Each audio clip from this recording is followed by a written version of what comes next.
जिले की हर खबर सबसे पहले आप तक पहुंचाने का वादा, बस यही है एक इरादा। आज ही लगाए अपना पद्मेश डिजिटल सेटअप बॉक्स। नमस्कार, आप देख रहे हैं पद्मेश 24/7 कृष्णा संडे के साथ। बुलेटिन की शुरुआत करते हैं हेडलाइन से। त्रिस्तरीय चुनाव पर सरकार का यू टर्न, चुनाव रद्द किए जाने का लिया फैसला। जनप्रतिनिधियों ने दी अलग अलग प्रतिक्रिया। 27% आरक्षण के मुद्दे पर युवा कांग्रेसियों ने बालाघाट और कटंगी में सीएम का फूंका पुतला। फोन पे पर लिंक भेजकर एक युवक के खाते से उड़ाए 4,500 रुपए, साइबर सेल में पीड़ित ने की शिकायत। लांजी नगर मुख्यालय में मिला कोरोना का एक पॉजिटिव मरीज, संपर्क में आए लोगों की हो रही जांच। प्रसूताओं की सुविधाओं के लिए शुरू की गई चन्नी एक्सप्रेस पर लगातार लग रहे पैसे लेने के आरोप, जांच की बात कर रहे अधिकारी। नगर से लगे ग्राम सरेखा में एक युवक ने नशे की हालत में स्वयं के गले में ब्लेड मार ली, जिससे युवक गंभीर रूप से घायल हो गया। जहां युवक की बहन और उसके जीजा ने एम्बुलेंस 108 के माध्यम से उसे उपचार के लिए जिला अस्पताल में भर्ती कराया गया है, जहां उसका उपचार जारी है।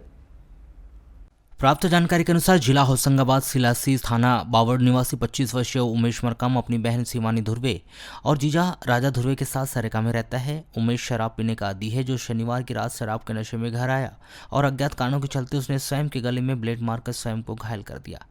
मामले की जानकारी मिलते ही बहन शिवानी और जीजा राजा धुर्वे ने 108 की मदद से उसे उपचार के लिए जिला अस्पताल भर्ती कराया, जहां उसका उपचार जारी है। बताया जा रहा है कि घायल उमेश बात नहीं कर पा रहा है, जिसने स्वयं के गले में ब्लेड मारकर अपने आप को घायल किया है। ऐसी जानकारी बहन शिवानी ने पुलिस को दी।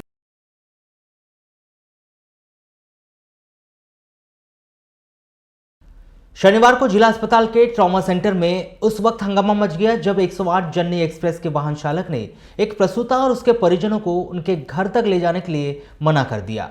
तो वहीं दूसरे जन्नी एक्सप्रेस के वाहन चालक ने प्रसूत और उनके परिजनों से 700 रुपए की मांग की। इस पर जब प्रसूता के परिजनों ने अस्पताल पर लिखे शिकायत नंबर पर फोन लगाया, तो वो शिकायत नंबर बालाघाट के अधिकारियों को लगने की जगह ट्रांसफर हो चुके अधिकारियों और रिटायर अधिकारियों को लगने लगे। इससे प्रसूता और उनके परिजनों ने अस्पताल में जमकर हंगामा मचाते हुए जन्नी एक्सप्रेस सेवा सहित अन्य प्रकार की सेवाओं को तत्काल बंद करने या फिर निःशुल्क सेवाओं के नाम पर शुल्क की वसूली पर रोक लगाने की मांग की। वहीं उन्होंने उच्च अधिकारियों से मामले का संज्ञान लेते हुए प्रसूता को घर न ले जाने वाले और प्रसूता को घर तक छोड़ने के लिए पैसों की मांग करने वाले वाहन चालकों पर कार्रवाई किए जाने की भी मांग की।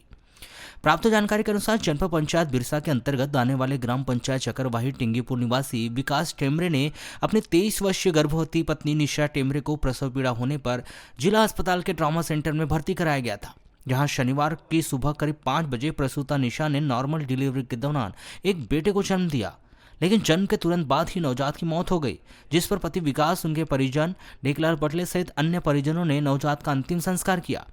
वहीं प्रसूता को घर वापस लाने के लिए जन्नी सेवा 108 में फोन कर एम्बुलेंस बुलाई गई।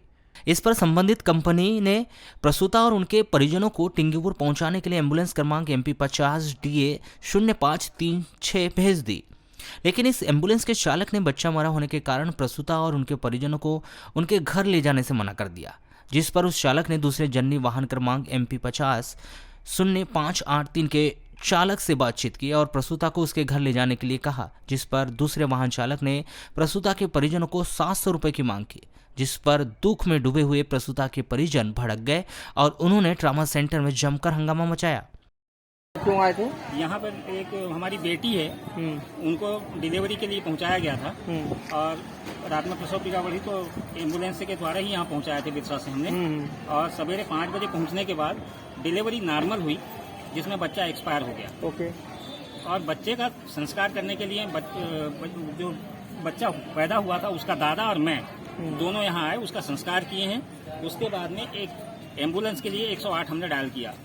एक 108 डायल करने के बाद होता क्या है कि ये एक गाड़ी हायर नंबर मिला हमको, वो नंबर मेरी बेटी के मोबाइल पे मतलब उसका अलॉट हुआ, तो वो जाती हैं, देखती हैं, गाड़ी खड़ी रही। उसके बाद वो गाड़ी वाला बोलता है कि तुम्हारा बच्चा एक्सपायर कर गया है, इसलिए मैं नहीं ले जा रहा हूँ। ओके।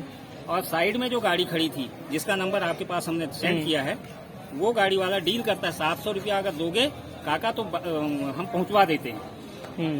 अब ऐसी कंडीशन में मैंने कंप्लेंट नंबर पे शिकायत करी तो डॉक्टर पनिका साहब 2 साल से उज्जैन में हैं, नीचे सीएस साहब 1 साल पहले से रिटायर्ड हो गए हैं और वो सीएस साहब कहते हैं भैया मैं तो रिटायर कर गया हूँ, आप दबड़गांव साहब को कॉल कर लीजिए। दबड़गांव साहब का नंबर मैंने मांगा यहाँ से, किसी स्टाफ ने दबड़गांव साहब का नंबर नहीं दिया। बोलता है आज रेस्ट है 25 दिसंबर के चलते दबड़गांव साहब छुट्टी में है। अब ऐसी कंडीशन में मेरा पेशेंट जो है सामने 2 घंटे 3 घंटे से करीब बाहर बैठा के रखने के लिए बोला जा रहा है, बाहर बैठ के रह रही है। तो क्या लगता है आपको ये शासन द्वारा जो शासन द्वारा ये कंप्लेंट नंबर और ये पेशेंटों के जो रखरखाव या सुविधा के लिए जो बात करी जाती है, नीची एकदम निम्न कोटि की बातें हो रही हैं, ऐसे महसूस हो रहा है। मैंने लोगों को सुविधा का लाभ नहीं मिल पाता। जो लोग यहाँ पे प्रसव के लिए तो आते हैं लेकिन शायद अपनी प्रसूता को छोड़ करके अपने परेशानियों से ज्यादा घिरे रहते हैं।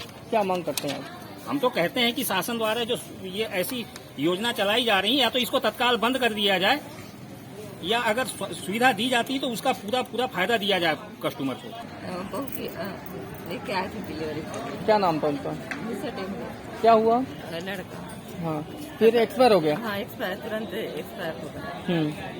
तो फिर एम्बुलेंस छुट्टी करवाए और एम्बुलेंस वाले को बोले तो उन्होंने बोला कि बच्चा खत्म हो गया, एक्सपायर हो गया, तो फिर नहीं ले जाते हैं। फिर वो डील कर रहे थे कि तू ले जाते। हाँ, पैसों की मांग की गई क्या? हाँ, पैसे की। किसने मांगा? ड्राइवर ने। जर्नी एक्सप्रेस वाले ने 108। हाँ, कितना बोल रहा था पैसा? 700 रुपये। फिर कंप्लेंट की। जिला जननी वाहन प्रभारी निश्चित श्रीवास्तव ने बताया कि हमने मामले का पता किया है। पहला ड्राइवर बिजी था इसलिए वह दूसरा केस लेने चला गया था। वहीं दूसरे ड्राइवर से पैसों की बात नहीं हुई है। दूसरे ड्राइवर ने उन पर लगे हुए आरोपों को झूठा बताया है। फिर भी हम अपने स्तर से मामले का पता कर रहे हैं। सिविल सेक्शन डॉक्टर संजय दबड़गांव ने बताया कि मामला आपके द्वारा संज्ञान में लाया गया है। इसकी जांच कराई जाएगी। यदि आरोप सत्य पाए जाते हैं तो संबंधित के खिलाफ कार्रवाई करेंगे। 25 दिसंबर को प्राप्त रिपोर्ट में बालाघाट जिले के एक मरीज का सैंपल कोरोना पॉजिटिव आया है। यह मरीज नगरीय क्षेत्र लांजी का निवासी है। इस मरीज का होम आइसोलेशन में उपचार किया जा रहा है। इस मरीज का सैंपल जीनोम सीक्वेंसिंग के लिए भेजा जा रहा है, जिससे ओमिक्रॉन वेरिएंट के संक्रमण का पता लगाया जा सकेगा। कोरोना पॉजिटिव इस मरीज से संबंधित जानकारी में पता चला है कि उसका किसी बाहरी व्यक्ति से संपर्क नहीं हुआ है और ना ही वह कहीं बाहर गया था। इस प्रकार जिले में कोरोना के एक्टिव मरीजों की संख्या 0 से बढ़कर 1 हो गई है। कटंगी से बारासूनी सड़क निर्माण कार्य शहर के भीतर प्रवेश करने से पहले ही और अब जब शहर के अंदर निर्माण कार्य चल रहा है तब भी विवादों में है। बीते कुछ दिनों से लगातार इस सड़क की गुणवत्ता को लेकर कई तरह के सवाल खड़े होते जा रहे हैं। दरअसल जनता भी सड़क के निर्माण और उसकी गुणवत्ता को लेकर बेहद ही नाराज है तथा प्रशासनिक अधिकारियों और जनप्रतिनिधियों के समक्ष सड़क के हालात बयां करना चाहती है। लेकिन बेहद ही दुर्भाग्य का विषय है कि आज अधिकारियों और जनप्रतिनिधियों ने जनता से दूरी बना ली है। जनता की बातों को सुनने के लिए आज कोई मौजूद नहीं है, जिस वजह से सोशल मीडिया पर सड़क निर्माण की गुणवत्ता को लेकर घमासान मचा हुआ है। आज हम उसी जनपक्ष को आपके समक्ष लेकर आ रहे हैं। हमारी समस्या ये है कि जो रोड निर्माण के चलते हमारी जो दुकानें टूटी, तो आज उस बात को करीब 2.5 महीना हो चुका है और हम 2.5 महीने से बेरोज़गार घूम रहे हैं। हमारे सब भाई जितने लोग यहाँ पर खड़े हैं और 2.5 महीने से हमारी रोजी रोटी चलाना हमारे लिए बहुत मुश्किल हो चुका है। और अब दिक्कत ये आने लगी है कि हमारे यहाँ लाइट बिल पटाने के लिए भी पैसे नहीं बचे। तो हम प्रशासन से ये निवेदन करना चाह रहे हैं कि अब रोड निर्माण का कार्य भी लगभग पूर्ण हो चुका है, तो कृपया हमारी रोजी रोटी की समस्याओं को देखते हुए हमारी दुकानों की भूमि जल्द से जल्द आवंटित की जाए ताकि हम अपने रोजी रोजगार में लग सकें। रोड निर्माण में हम ये बोलना चाह रहे हैं कि हमसे जितना सहयोग बन पड़ा हमने प्रशासन को उतना सहयोग किया है। इस बात का गवाह पूरा कटंगी गांव है। हमने रातों रात अपनी दुकानें खाली करके रोड के लिए वो ज़मीन दी है।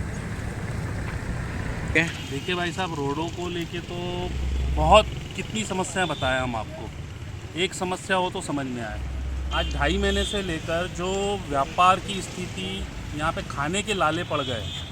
आज जिन लोगों की यहाँ पे दुकानें थी, दुकानें उन लोगों ने बेचारों ने किराए पे लेके, उनका किराया नहीं निकल पा रहा है। कैसे कैसे जी रहे हैं, कैसे कैसे त्यौहार मना रहे हैं, वो हमको अब उनको मालूम बेचारों को। आप क्या चाहते हैं?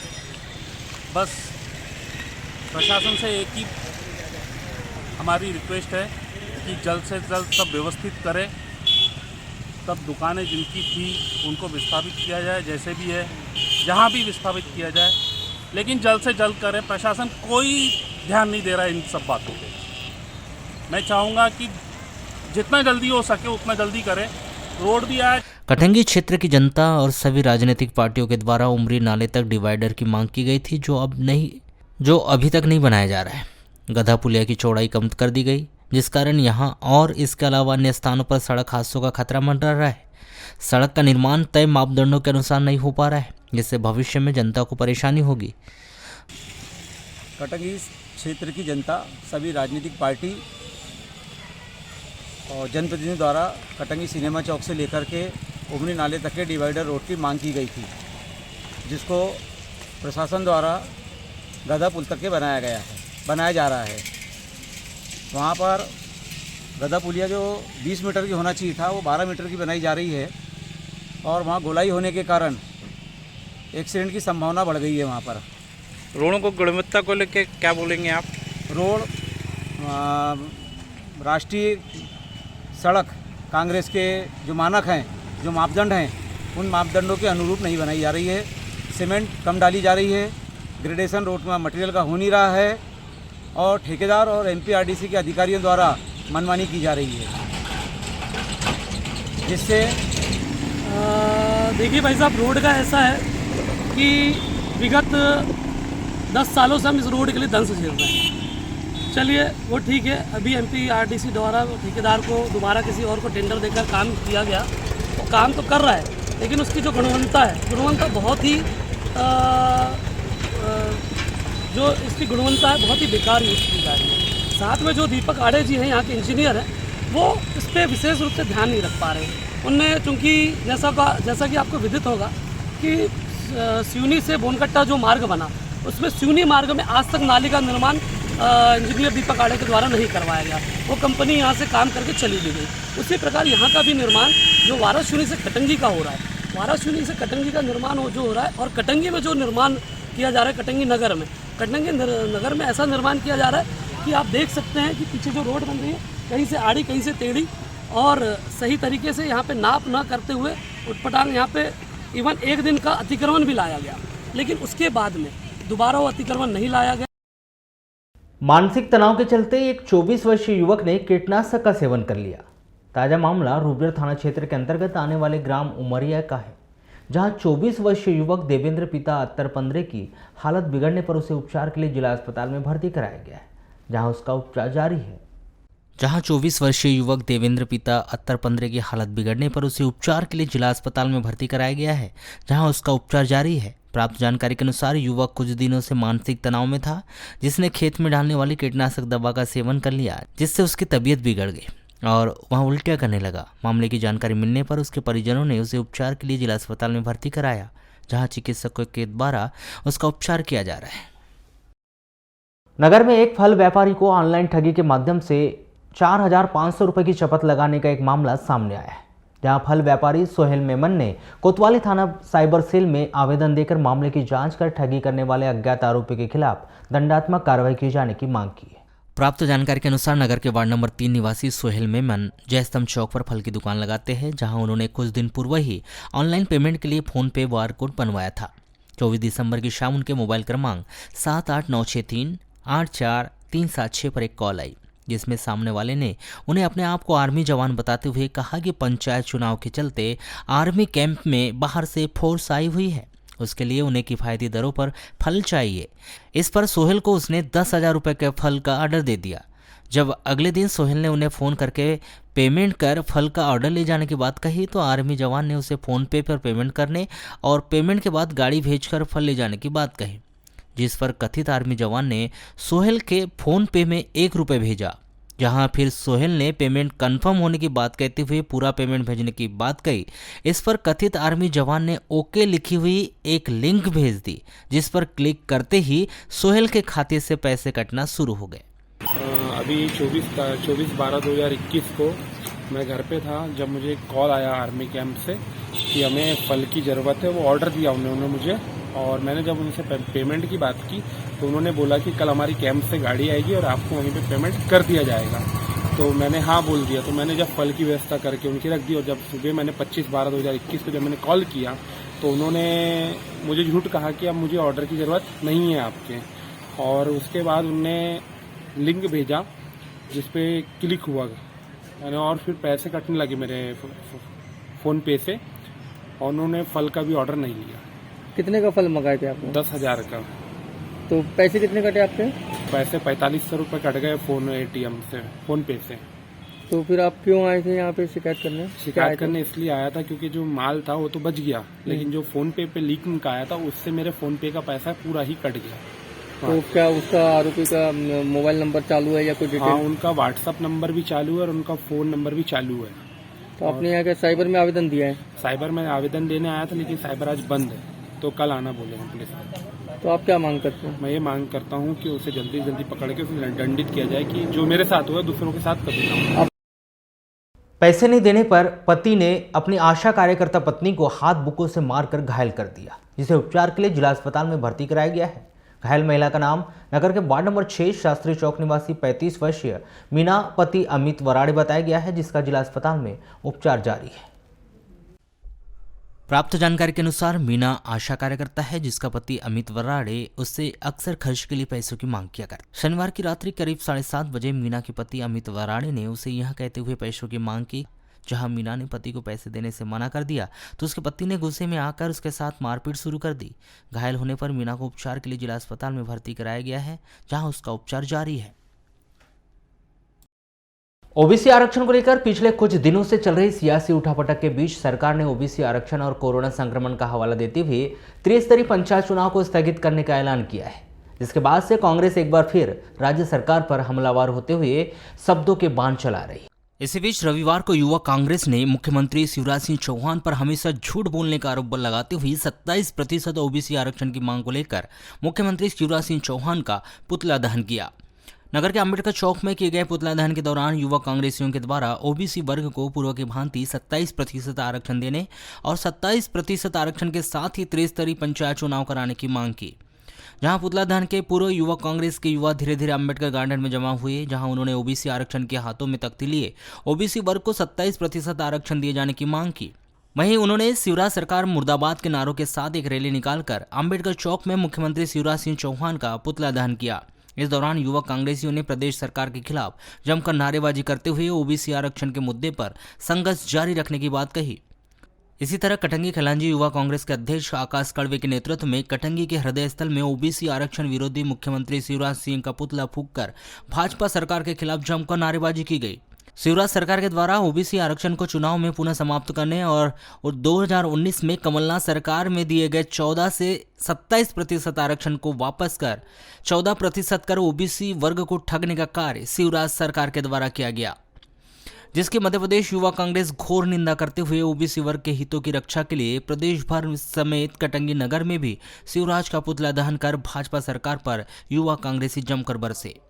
पुतला दहन के दौरान कटंगी पुलिस प्रशासन के द्वारा खींचातानी व फायर ब्रिगेड के द्वारा भी पानी की बौछार में कई युवा साथियों को हल्की चोटें आई, जिससे प्रतीत होता है कि प्रशासन कितना लाचार है और इस सरकार से कितना डरा हुआ है कि युवाओं को अपनी बात रखने का मौका भी नहीं दिया जा रहा है।